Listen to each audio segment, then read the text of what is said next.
ঠাকুরমশাই আজকে আবারও রক, আর তা দেখে মীরা ও কিঙ্কর শব্দ।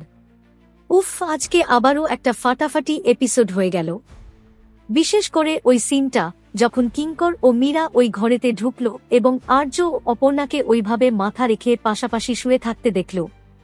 উফ, সেই মুহূর্তটা সত্যি বলছি পুরো বাঁধিয়ে রাখার মতো। আর সেটা দেখে মীরা ও কিঙ্করের যে রিয়াকশনটা হলো, বিশেষ করে মীরার যে অবস্থাটা হলো, সত্যি বলতে কি যে মজাটা লাগছিল না, আমি তোমাদেরকে বলে বোঝাতে পারবো না। আমার তো মনে হচ্ছিল মীরা বোধহয় ওখানে কান্নাকাটি শুরু করে দেবে। তারপরেও যেটা বাকি ছিল সেটা কিন্তু আমাদের সবার প্রিয় ঠাকুর মশাই পূরণ করে দিল। মানে স্বামী স্ত্রী করে করে তাদেরকে দিয়ে আবারও একবার পুজো করিয়ে নিল। তার সাথে সাথে ঠাকুর মশাই এটাও বলে দিল যে এই বন্ধন আজীবনের, এই বন্ধন অটুট, এই বন্ধন কখনো খুলবে না। আর সেটা শুনে মীরার যে অবস্থা, বলে কিনা আমি বন্ধনকে খুলে দেব। বাকি আর্য কিন্তু ভালোভাবে বুঝতে পেরেছে ব্যাপারটা কিন্তু ঠিক হয়নি, তাই কিন্তু সে অপর্ণার থেকে একটু দূরে দূরেই রয়েছে। আসলে শুধু কিঙ্কর সাথে থাকলে এই সমস্যাটা হতো না।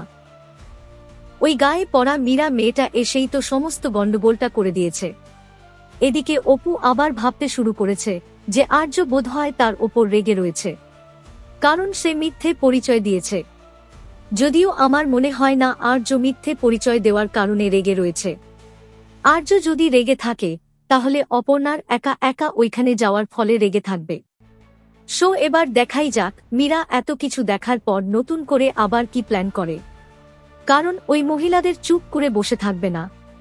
বাকি তোমাদের কেমন লাগলো আজকের এপিসোডটা অবশ্যই জানিও কিন্তু কমেন্ট করে। দেখুন চিরদিন তুমি যে আমার, প্রতিদিন সন্ধে 6টা 30-এ শুধুমাত্র জি বাংলায়। এইরকম সমস্ত আপডেট সবার আগে পেতে অবশ্যই আমাদের চ্যানেলটি সাবস্ক্রাইব করে নিও।